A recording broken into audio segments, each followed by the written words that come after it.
دعا اپنے ہسبینڈ کے ساتھ آ چکی ہے اس کے گاؤں کی حویلی میں، جہاں پہ کشمالہ موجود ہے، کشمالہ کی چپتی ہوئی نظریں موجود ہیں۔ اب یہاں پر کشمالہ اور غزنوی اور دعا کے بیچ میں جو ہے نا ایک مقابلہ سے شروع ہو جائے گا۔ کشمالہ چاہے گی کہ وہ زیادہ ٹائم مجھے دے اور اس کا جو بچہ ہے، جو وارث ہے غزنوی کا، وہ میرے بطن سے پیدا ہو، اور یہی جو ہے نا وہ دعا کی سب سے بڑی کوشش ہوگی، اور غزنوی بھی یہی چاہتا ہے کہ اس کا بچہ جو ہے، اس کا وارث، وہ دعا پیدا کرے۔ دعا کی یہاں پر جب پریگننسی ہو جائے گی تو اس کے ساتھ ساتھ خلاف سازشیں کشمالہ تو کرے گی، لیکن اس کی سازشیں اتنی بار آور ثابت نہیں ہوں گی، تو اس کے بابا کہیں گے کہ میری زندگی کا کوئی پتہ نہیں ہے، اور غزنوی، میں نے اور تمہاری والدہ صاحبہ نے تمہاری اور دعا کی شادی نہیں دیکھی تھی، تو ہم یہ چاہتے ہیں کہ دوبارہ سے تم لوگوں کی شادی کی تقریب ہو، تاکہ تمام گاؤں والوں کو بھی پتہ چلے، اور جب ہمارا وارث پیدا ہوگا تو پھر اس سے پہلے یہ کام ہونا بڑا ہی ضروری ہے۔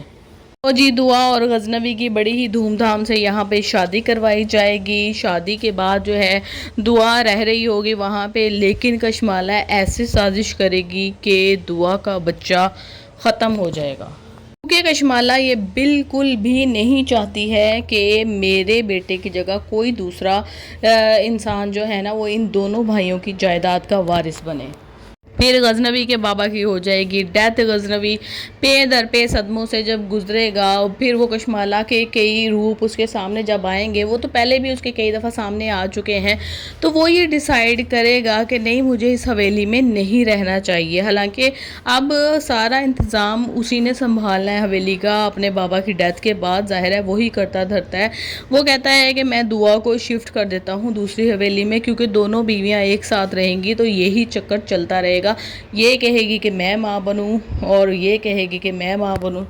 کیونکہ اس کے بابا بننے سے پہلے وصیت کر کے جائیں گے کہ غزنوی، تم نے کشمالہ کو بھی اس کا رائٹ دینا ہے، وہ تمہاری بیوی ہے، وہ تمہاری شرعی بیوی ہے، تو ایسا نہیں ہو سکتا کہ تم اس کو اس کا رائٹ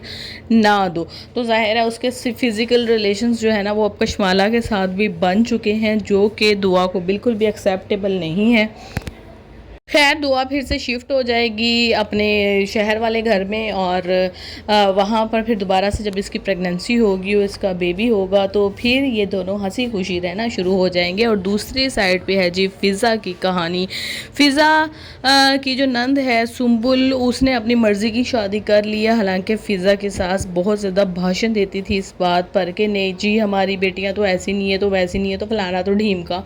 تو پھر کیا ہوا، بیٹی نے خود اپنی پسند سے شادی، مطلب کیا، کروا ہی لی، کی تو پسند کی کروا ہی لی۔ اس کا والد صحیح کہتا ہے کہ دیکھو، اگر یہ نکاح کرنے کے بعد ہوٹل جاتی ہے نکاح کرنے کے بعد ہوٹل جاتی ہے تو ٹھیک ہے، لیکن اگر یہ بغیر نکاح کے ہوٹل میں جاتی ہے تو وہ کیا ٹھیک بات ہے؟ وہ تو پھر پراپر ہماری بدنامی کا باعث بنے گی چیز، اس لیے وہ اپنی عزت سنبھالنے کے لیے ظاہر نکاح کر دیتا ہے۔ لیکن یہ بندہ جو ہے یہ ان کو ٹف ٹائم دے گا، کیونکہ جو انہوں نے فضا کے ساتھ کیا ہے، اگر آپ نے جو بیج بویا وہ تو آپ کو کاٹنا ہی پڑے گا۔ تو یہ اس کے ساتھ انجوائے کرے گا، اس کے ساتھ ٹائم سپینڈ کرے گا، اس طرح سے لڑتا جھگڑتا رہے گا، اور پھر بعد میں بہانہ بنا کر سنبل کے ساتھ کی گئی نکاح کو ختم کر دے گا۔ کوئی نہ کوئی مجبوری، جس طرح سے آپ یہ بہانہ بنا رہے ہیں، اگر نکاح کر سکتے ہو تو لے کے کیوں نہیں جا سکتے بھائی؟ تو خیر، اس کے دل کو جب دھچکا لگے